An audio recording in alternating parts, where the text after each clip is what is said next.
हाँ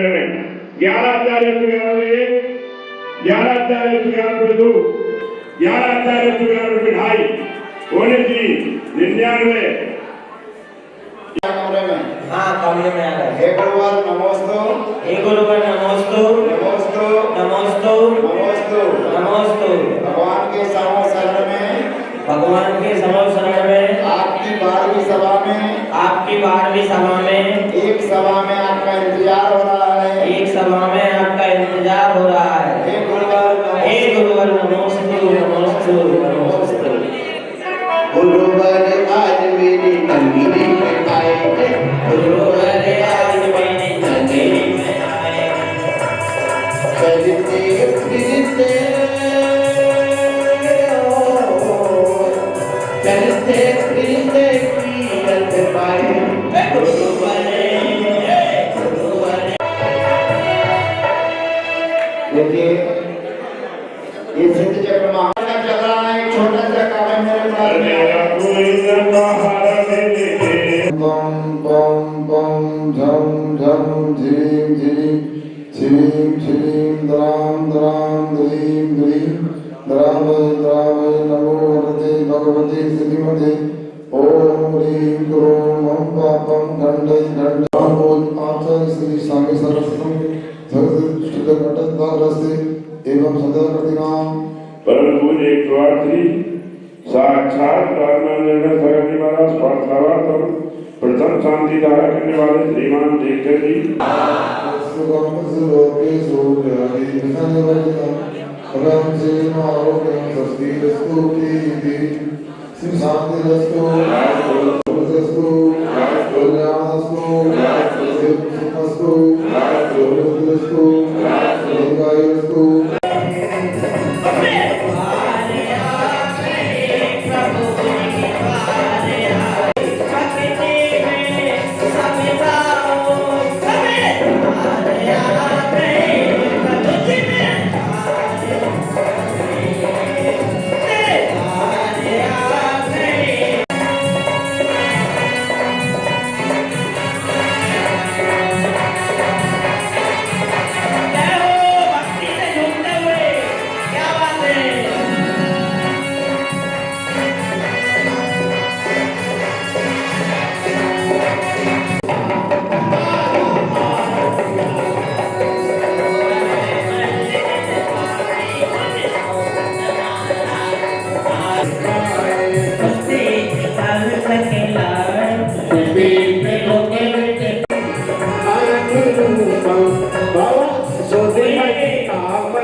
स्वस्ति हरिनाथ श्री मल्लीश्वर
अब चलिए अभियंता विषय में बात है गंध पामते ओम ह्रीं अरहं या लावा महात्मरा क्रमय सिद्धाधिपते उत्तर ऋषि गंध पामते ओम ह्रीं अब आगे से पीछे तो होते जा गंध पामते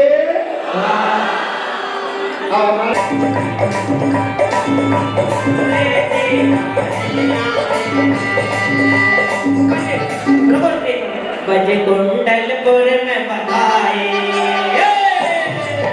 बजे कुंडलपुर में बधाई, तेरा गिर तेरा गिर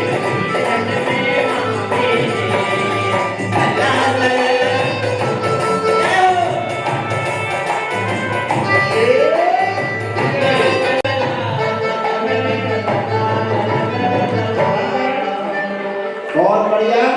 अभी महाराज श्री जब आएंगे महाराज श्री के सानिध्य में भी यही हुआ। अनाहत पराक्रमाय सिद्धाधिपति ईशान दिशि अनर्घ पद प्राप्त दिव्य महार्घं पामते महार्घं पामते दिव्यो नमः अनर्घ पद प्राप्त दिव्य महार्घं पामते। चलिए दिनेश कुमार जी मुन्ना लाल जी ब्रह्मपुरा गुरुवर मेरे ज्ञान के सागर गुरुवर मेरे ओ सम्यक ज्ञान और सम्यक चारित्र,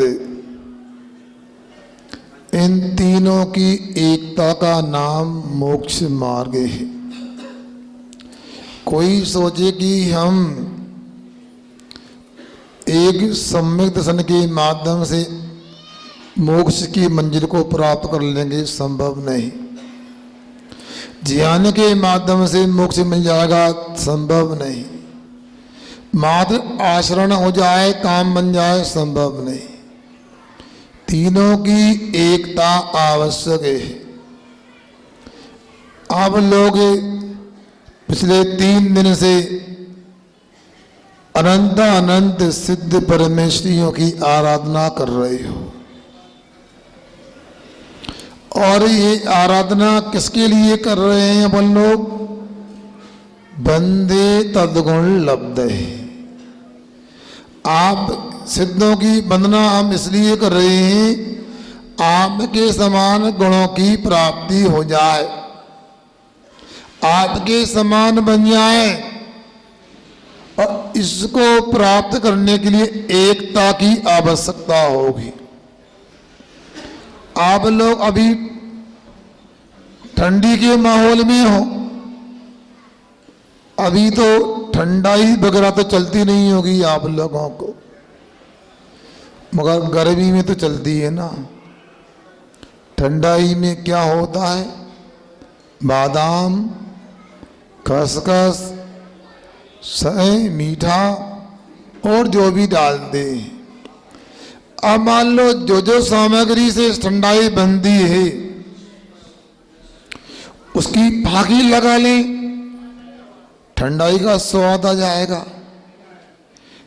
महाराज, फाकी लगाने से क्या, वो तो उसको गलाना भी पड़ता है, पीसना पड़ता है, और जो सामग्री होती है जब एक में एक हो जाती है और पिस करके बिल्कुल छान करके और पानक बन जाता है, उस पानक का नाम ठंडाई होता है। उसी प्रकार से मोक्ष मार्ग में भी ये तीनों की एकता होना चाहिए। हमारे प्रदीप भैया रात में बोलते हैं, मुझे भी आवाज आती है। उन्होंने परसों भी छड़ाला की बात करी थी और कल भी बात कही थी, ये मानुष पर्याय सुकुल जिनवानी दुर्लभ है, इसमें शक नहीं। मनुष्य पर्याय ऊंचा कुल जिनवाणी का प्राप्त होना। दुनिया में कितने सारे लोग हैं, आपके नगर में भी हजारों लोग हैं, मनुष्य तो हैं, सबको शुक्ल की प्राप्ति नहीं। बहुत से लोगों को शुक्ल भी मिल गया, ऊंचा कुल भी मिल गया, उच्च कुल का होने के उपरांत भी जिनवाणी की शरण प्राप्त नहीं हुई। जितने लोग आज विधान कर रहे हैं ये सौभाग्यशाली नहीं, महान सौभाग्यशाली हैं। एक दिन के लिए भी यदि विधान करते तो बड़ी बात हो सकती। कल हमने युवक लोगों को कहा था 64 रिद्धि का विधान बड़ा अतिशयकारी है। उनको लग रहा होगा महाराज तो प्रलोभन दे रहे हैं, मगर ऐसी बात नहीं। जो मैंने कल तक कही थी बात वो आज भी बोलता हूं, अतिशयकारी है। 64 रिद्धि की चर्चा हो रही है। ये रिद्धियां कैसे प्राप्त होती है? सम्यक दर्शन ज्ञान चारित्राणि। ये सम्यक दर्शन, सम्यक ज्ञान, सम्यक चारित्र की आराधना से रिद्धियां होती है, प्रयास करने से नहीं होती। अपना उस प्रकार का क्षेत्र होना चाहिए। प्रतिदिन आपके सवाल नाम से शंका समाधान शाम को होता है। कई लोगों ने पूछा आत्मनिर्भर कैसे बने। कुछ लोग कहते हैं हम लौकिक क्षेत्र में पढ़ाई कैसे करें। कुछ लोग कहते हैं कैरियर कैसे बनाएं।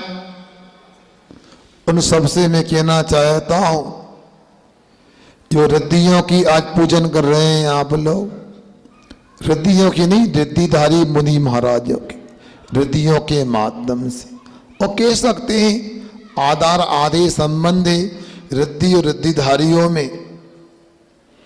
अब ये रिद्धियां कैसे प्राप्त होती है, और एक एक रिद्धि की चर्चा करेंगे तो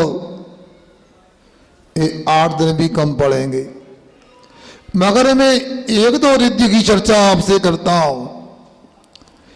एक प्रज्ञा श्रवण रिद्धि भी आएगी। क्या होती है?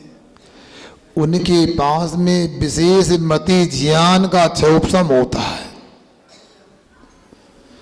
वो आप लोगों की तरह कोई कोचिंग पढ़ने नहीं जाते, कोई स्कूल कॉलेज नहीं जाते, वह कोई पुस्तकों का भंडार नहीं रखते, किंतु ये रत्नात्रय की आराधना, ये वीतराग धर्म की साधना करने से उनको ऐसी प्रज्ञा श्रवण जैसी रिद्धियां प्राप्त हो जाती है। क्या होती है प्रज्ञा श्रवण की रिद्धि? उनको संपूर्ण द्वादशांग का क्षयोपशम हो जाता है। आप कोई भी प्रश्न करो, उसका सही समाधान मिलेगा। एक प्रश्न करो, उसका उत्तर तो फिर भी देना आसान है। एक साथ आप हजारों प्रश्न कर दो, जिस क्रम से आपने प्रश्न किए उसी क्रम से उत्तर भी देने की सामर्थ्य रखते ऐसे मुनि महाराज होते। जितने भी बच्चे भाई बहन यहाँ पर विधान करने आ जाए, उनको ये आज ही समझ लेना चाहिए, मात्र स्कूल कॉलेज छानने से काम नहीं चलेगा, एक कोचिंग कॉलेज से काम नहीं चलेगा। आपको धर्म से भी जुड़ने की आवश्यकता होगी, और इसी वीतराग धर्म से जुड़ोगी तो आपका संपूर्ण विकास होगा। लौकिक क्षेत्र में भी होगा, पारलौकिक क्षेत्र में भी विकास होगा। अच्छे मन से विधान करो, आज का विधान भी आपको वरदान सिद्ध हो सकता है। किसी ने कहा है, पहले भी आपको बताया था, व्यर्थ की आपदा पाली नहीं जाती, समंदर को नदी जाती है, नाली नहीं जाती। अरे सच्चे भगवान की भक्ति करने वालों, सच्चे भक्त की भक्ति कभी खाली नहीं जाती। ये विधान सामान्य विधान नहीं है। कथा तो प्रदीप भैया ने रात में सुना दी आपको। कौन की कथा थी? क्या क्या कह रहा है?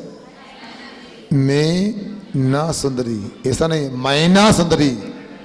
हाँ देखो, मैं ना सुंदरी, ऐसा नहीं, वो ना है। सुनो भाई, मैना सुंदरी कैसी थी? क्या सुन रहे आप लोग?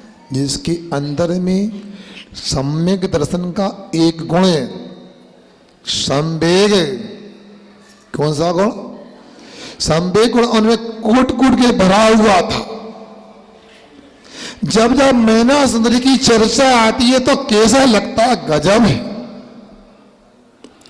आज के जितने भी युवक युवती हैं, उनको हमेशा इस कहानी को याद रखना चाहिए। आज तो सुनते हैं, शादी के पहले लड़का लड़की देखने ही नहीं जाते। सुन रहे ध्यान से? सो तो नहीं गए क्या? सुन रहे कि सो रहे? आजकल लड़का लड़की को देखने के लिए, लड़की लड़के को देखने के लिए नहीं जाते। आज की विडंबना देखो, प्री वेडिंग नाम की कृति भी आपके अंदर आ गई। और कैसे माता पिता अपनी बिटिया को बिना शादी के भेज देते हैं, बताओ। विधान कर रहे हो अच्छी बात, किंतु लोक व्यवहार की आचरण को भी तो बदलो। और असली तस्वीरें निकलवाई जाती है और शादी में भोजन के समय एलईडी में दिखाई जाती है। ना दिखाने वालों को शर्म आती, ना देखने वालों को शर्म आती है। अब तो सुभाषी ऐसा लगता क्या बोलो, चोर चोर मौसेरे भाई, हम सबकी एक सी कमाई। जहां देखो वह अंधकार ही दिखाई देता है। अरे सिद्धि चक्र मंडल विधान का कई मकसद सिद्ध हो सकती है। और मैं तो कहता हूं भगवान इनको कोई भी रिद्धि प्राप्त हो या न हो, विधान करने वालों को कुछ प्राप्त हो या न हो, बस मैंने जिंदगी की तरह बुद्धि प्राप्त हो जाए, विधान सफल हो जाएगा। सोचो उस कन्या ने क्या सोचा होगा, कहां कैसे संस्कार मिले होंगे।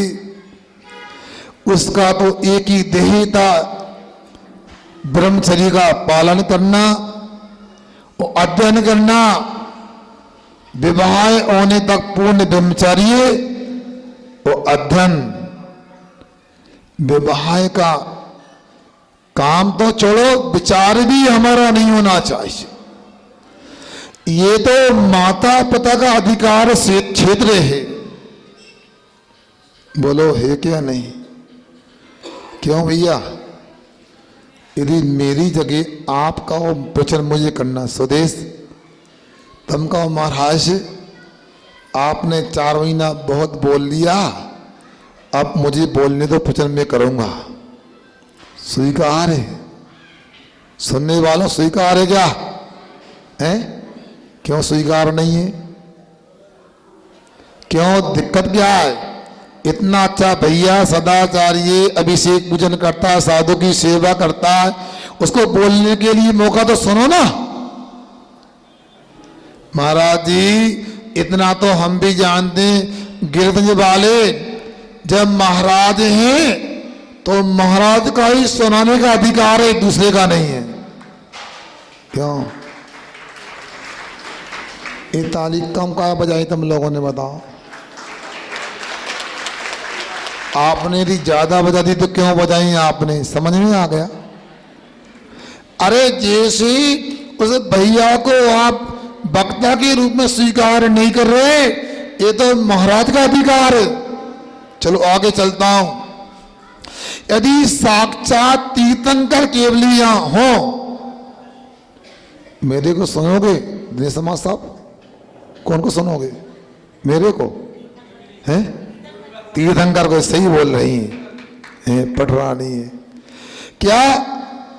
तीर्थंकर को सुनेंगे, अब उनका अधिकार बनता है। मंगलाचरण करते ना, अस मूल ग्रंथ करतारा सर्वज देवा, तद उत्तर ग्रंथ करतारा गणधर देवा प्रतिकरणधर देवा। क्रमशः ग्रंथ को करने वाले कौन? ये अनंत भट्टारक तीर्थंकर भगवान, इसके बाद गणधर प्रतिकरण इत्यादि आते हैं। उसी प्रकार अपने को ये समझना, बच्चों का अधिकार शिक्षा लेने का है और माता पिता का अधिकार बच्चों को संस्कार देने का है। और बच्चों का ये भी कर्तव्य बनता है, माता पिता के अधिकार क्षेत्र में दखल ना करें। मैंने सुंदरी से पूछा, बेटा देखो 2 ही मार्ग होते हैं, एक मुनि मार्ग, एक गृहस्थ मार्ग होता है, अथवा 2 धर्म होते हैं, मुनि धर्म और श्रावक धर्म में। क्या चाहते हो? सबकी अपनी शक्ति सामर्थ्य होती है, उसमें बुराई की बात बिल्कुल नहीं क्योंकि तदबार शुद्ध में कहा शक्ति तस्त्याग तपसी, जितनी शक्ति है उससे कम भी नहीं और अधिक भी नहीं। अपने को तो जितनी शक्ति है, यदि ब्रह्मचर्य का पालन नहीं कर सकते, हम संयम का पालन नहीं कर सकते, तो श्रावक धर्मी ग्रस्त का मार्ग है। मगर ये माता पिता के ऊपर निर्भर करता है कि मेरे जीवन साथी का, मेरे जीवन संगनी का चयन किसको करना है। मैंने तो बचपन में ये भी देखा, बेटे का विवाह तय हो गया, सगाई भी हो गई, बेटे को पता नहीं है। बहुत पहले की बात नहीं, 40-42 साल पहले की बात हो सकती है। और आज हम लोग यदि ऐसा करते हैं, अपने विवाह को लेकर स्वयं सोचते हैं, अपने विवाह को लेकर के खुद ही सब कुछ कर लेते हैं, ये धर्म नहीं, ये घोर पाप है। आपको मन में भी नहीं लाना चाहिए।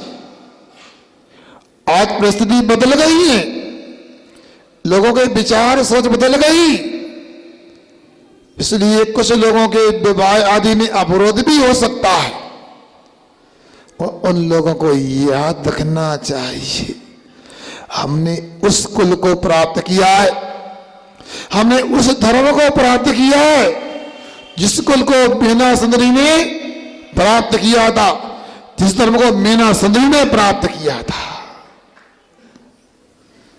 यदि विवाह नहीं भी होता है तो मैं एक बात पूछूं, झूठ नहीं बोला, महेंद्र कुमार गल्ले वाले, झूठ तो नहीं बोलो, मैं पूछूं आप बच्चे की हम, अभी गिरतगंज में सबसे अच्छा कौन है? बोलो ना अमन, बोलता नहीं है? ये अपने मन से बोल रहे कि दबाव में बोल रहा है? ईमानदारी से, ये झूठ ना बोल, भगवान के दिव्य शास्त्रों सामने बताओ शेखर चंद जी अच्छे कौन, मैं कि आप हैं?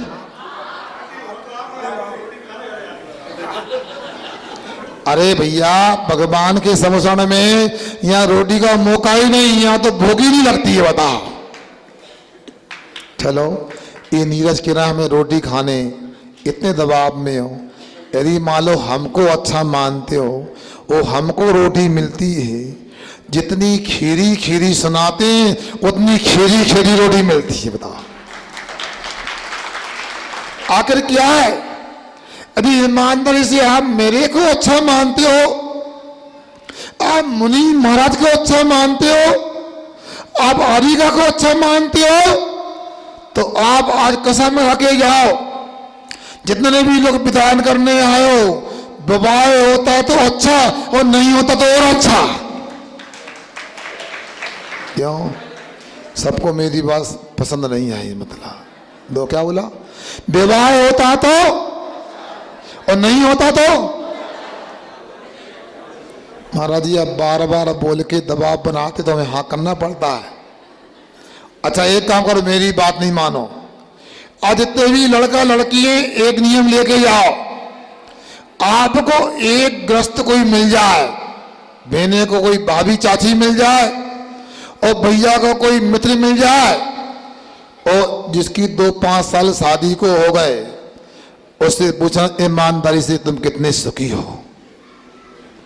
यदि वो कहते सुखी है तो वैसा कर लेना, और वो कहता परेशान है तो मेरे पास जाना, मैं खजराव भेज दूंगा आपको, बताओ।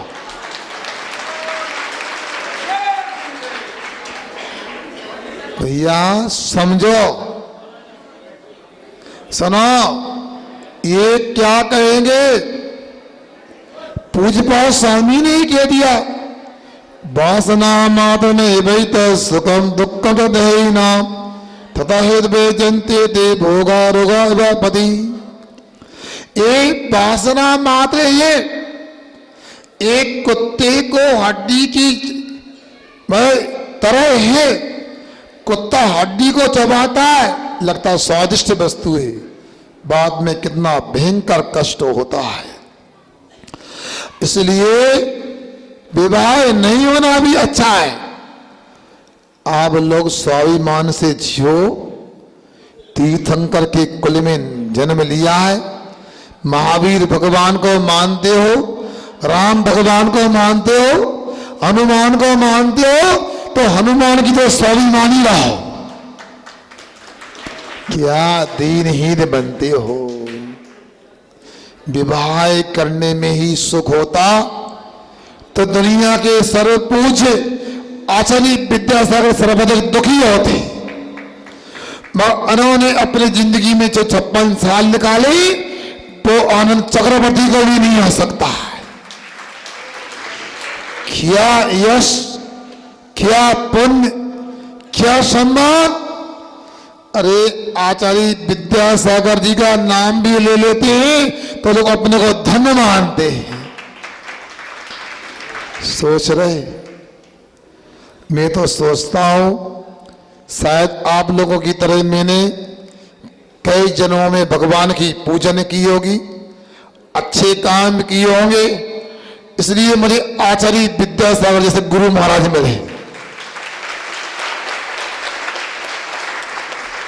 मैं घड़ी भी देखता जा रहा हूं, आपका ख्याल है मुझे।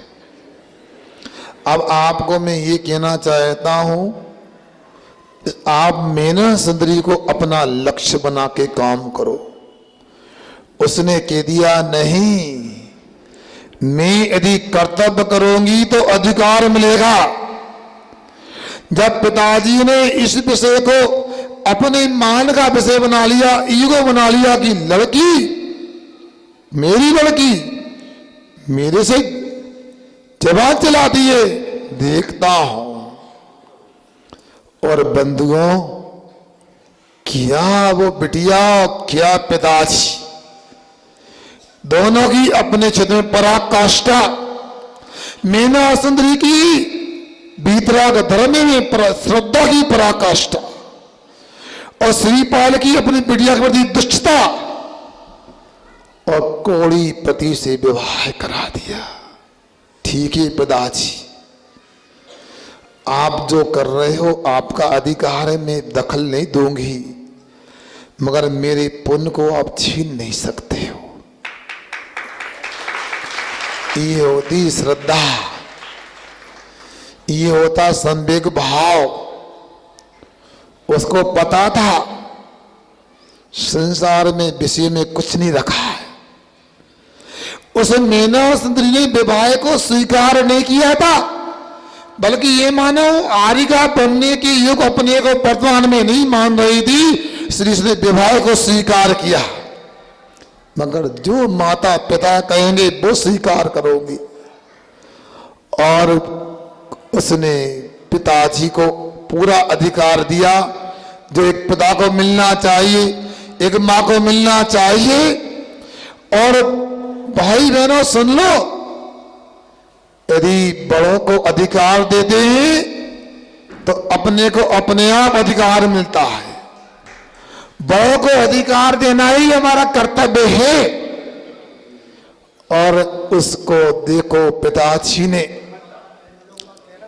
काम सुनो, कोड़ी पति से विवाया, उसका ऐसा पुण्य का उदय आया। ये पुण्य का उदय कहां से आया? जब अच्छे काम करते हैं, भगवान की आज्ञा मानते हैं, गुरु की आज्ञा मानते हैं, माता पिता का सम्मान रखते हैं, इसे साथ से पुण्य का आश्रय बंद होता है। उसी के माध्यम से कोड़ीपति कामदेव बन जाता है। आप लोगों की धारणा होगी, ये ब्रह्मचारी पंडित की धारणा होगी कि विधान करने से, पूजन करने से, गंधों तक लगाने से श्रीपाल कामदेव बन गए। नहीं, मेरी तो धारणा ये भी है, उस बिटिया ने अपने माता पिता का ख्याल रखा, उनके अधिकार में दखल नहीं दिया। ऐसा पुण्य का आश्रय इस काम से हुआ कि पति कोड़ी मिलकर के कामदेव हो गया। महाराज, सबका अपना कर्म का उदय होता है। ये श्रीपाल का कर्म का उदय होगा, पुण्य का उदय, वो कोड़ी से कामदेव बन गया। इसे मेना सुंदरी का क्या? भाई साहब, थोड़ा स्वाध्याय पूरा करो, जिस कर्म कांड में कर्म की चर्चा व नो कर्म की भी चर्चा है। मीना सुंदरी की भक्ति, माता पिता का सम्मान, उसके लिए नो कर्म बन गया श्रीपाल के लिए। सादा वेदनी की ऐसी उदय उदीर्णा हो गई, सुंदर काम देवता शरीर मिल गया। कुछ लोग हमसे कह रहे थे, मैं कह देता बुरा नहीं मानना, महाराज जी बड़े बड़े पद प्राप्त कर लेते, मंदिर में भक्ति पूजन करते हैं, इनको क्या होगा? यहाँ भी लिपस्टिक नहीं छूट रही, क्रीम पाउडर नहीं छूट रहा है। और आप समझ लो, क्रीम पाउडर लिपस्टिक लगाने वालों, भाई श्रीपाल कौन सी क्रीम से, कौन सी लिपस्टिक से, कौन से पाउडर से काम दे हुए थे जिससे ये तुम भी लगा लिया करो, बाकी त्याग करो। इन शक सामग्री से सुंदर बनते नहीं। समर्थ स्वामी कहते भक्ति सुंदर रूपा, भक्ति करने से सुंदर रूप होता है। मैं अंत में एक बात सुना के बात पूरी करता हूं कि बंधुओं, हुआ यह आपस में लड़ाई हो गई और लड़ाई ज्यादा हो गई और मामला अदालत में पहुंच गया। युवा शक्ति के लोग कहाँ बैठे हैं, दिख नहीं रहे, थोड़ा आगे देखो तो अच्छा लगे। चलो सुन लो, चलो थोड़े दिख रहे हैं, पीछे भी बैठे सुनो। मामला ज्यादा गर्मा गया और मुद्दा दोनों तरफ से अदालत में पहुंच गया। मुद्दा क्या था? हर व्यक्ति का कहे, हर वस्तु का कहे, मान बढ़ गया था। वो मुद्दा कोई दूसरा नहीं था, अपने हाथ की 5 उंगलियों का था। किसका था? 5 उंगलियां आपस में झगड़ा करने को उतारू हो गई और 5 उंगलियां कह रही है कि मैं बड़ी हूं, मैं बड़ी हूं, मैं बड़ी हूं। कोई किसी को छोटा मानने को तैयार नहीं। मदमा कहती है कि भैया इंची टेप ले आओ, इसके ले आओ, नाप तोल कर लो, झगड़ा मत करो, बड़ी तो मैं हूं। बताओ राहुल, बड़ी कौन है? बताओ ना। अब भैया अदालत में जाने की बात क्या, नाप तोल कर लो ना। मगर कुछ लोग ऐसे होते हैं जो काम घर में निपटता है बाजार में हल्ला करते हैं। चलो भैया अब न्यायालय बनाया तो वहीं लो न्याय। और ये आज का दायर हो गई, फीस भर दी गई और 5 उंगलियों को नोटिस आ गया कि आपको फलानी तारीख को पेशी आना है। और 5 उंगलियों में से सबसे पहले कनिष्ठा को बुलाया। जानते हो कनिष्ठा? छुंगली बोलते हो। आप क्या कहना चाहती हो? आपने भी कहा हमको बड़ा होने का दर्जा मिलना चाहिए। उसने कहा महोदय मेरी हाइट कम हो सकती है, आप मेरी लाइट देखो। जब भी कोई शरीर पर हमला बोलता है, कोई लड़ने मारने आता है, सबसे पहले आगे मेरे दियो। देखो कौन आगे रहता है, देखो मुक्का मार के देखो, अपने एक दूसरे को नहीं। अब देखो अंगुष्ठ को बुलाया, आप क्या कहना चाहते हैं? उसने कहा महोदय मैं ही बड़ा हूं, आप कह दो। मेरी ऊंचाई कम हो सकती, मोटाई देखो। और मोटाई को भी स्वीकार नहीं कर रहे तो आप जानते हो बाप बड़ा ना भैया, बोलो ना। दोपहर में विधान क्यों नहीं करते आप लोग? बोलो सबसे बड़ा रुपया। रुपया दिखते तो बिना पहिया के पहिया लग जाते हैं और भैया मिलते नहीं है। कहाँ? मंडी में, दुकान पे। अब इसलिए मैं जहां अंगूठा अपना निशान छोड़ देती हूं, करोड़ों रुपया निकल जाते, इधर के उधर हो जाते हैं। बड़ा होने का दर्जा मुझे मिलना चाहिए। अनामिका को बुलाया, आप क्या कहना चाहती हैं? क्या कहना चाहती? मुझे बड़ा होने का दर्जा प्राप्त होना चाहिए। महोदय सम्मान कीजिए बड़े सलीके से, दिलों में फर्क न आवे किसी भी तरीके से। बात अलग है, यहाँ के लोग बड़े अच्छे हैं। जब कोई बोली लगाता दान देता है तो ताली सोच समझ के बजाते हैं कि बजाना कि नहीं बजाना, हमारी हथेली न घिल जाए, हथेली पतली ना हो जाए, घुर न जाए, हथेली की बाल उड़ न जाए। हथेली में बाल है, सोचो वो कि सम्मान में करती हूँ जिसके माथे पर मैं चंदन हल्दी लगा देती हूँ तो दुश्मन भी दोस्त बन जाता है।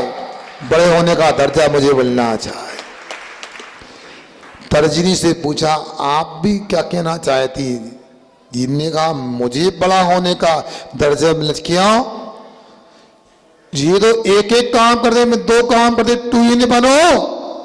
जब कोई पूछता है भैया बताओ जैन धर्मशाला से हमको लाल मंदिर बड़े मंदिर जाना है, रास्ता कहाँ से? तो मैं कहती यहाँ से निकल जाओ। ऐसे भगवान के दर्शन में कराती हूँ। फिर दूसरा, अरे ये कनिष्ठा बोले थी कि मैं रक्षा करती हूँ, ये क्या रक्षा करेगी?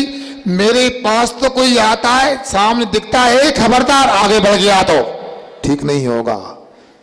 मैं सामने आने नहीं देती हूँ, डबल काम करती। बड़े होने का दर्जा मयंक मुझे मिलना चाहिए। तर्जनी बदमा कहती है मैं तो पहले से कह रही हूँ, हाथ कंगन को क्या हाथ सी चोरी कोई ने हाथ में अपनी दर्पण चाहिए क्या? मैं देखो सबसे बड़ी हूं। न्यायाधीश महोदय ने कहा ऐसा करो, सब बड़े हो, हम फैसला आपका बयान और फैसला सुरक्षित रखते हैं। बहुत देर हो गई, थोड़ा स्वल्पहार हो जाए, रसगुल्ला रखे हैं कमरे में, उठा के लाओ और खाओ, मगर दूसरा कोई सहयोग नहीं करेगा। अंगूठे से कहा खाओ, मदमा तुम खाओ। कोई खाने में समर्थ नहीं हो पाया क्योंकि दूसरी उंगलियों ने संयोग नहीं दिया। चलो पानी पी लो, सामने पानी रखा है, एक बाल्टी पानी लेके आओ और अकेली एक उंगली लेके आएगी। कनिष्ठा, तर्जनी, मध्यमा, अनामिका मत कोई भी लेके आओ। उठाने का प्रयास किया तो चटक गई, वो तो फ्रैक्चर हो गई। फिर कहा न्यायाधीश महोदय ने जाओ अब सब मिलके रसगुल्ला खा के आओ। और जैसे ही पांचों उंगलियां सहयोग करने को तत्पर नहीं, तसला खाली हो गया। कुछ समझ में आ रहा है मेरी बात को लेकर के? हैं युवा शक्ति वालों, नाम कितना अच्छा रे। युवक संगठन जो भी हैं और समाज की बहुत सी कमेटियाँ, इसमें शक नहीं जितनी कमेटी जितनी अध्यक्ष मुझे गिरदगंज में मिले, मेरी जिंदगी में कभी नहीं मिले, बताओ। मगर सब एक दूसरे के सहयोगी बन जाए, पूरक बन जाए तो संसार में जो जो काम असंभव है वो गिरदगंज के द्वारा हो सकता है।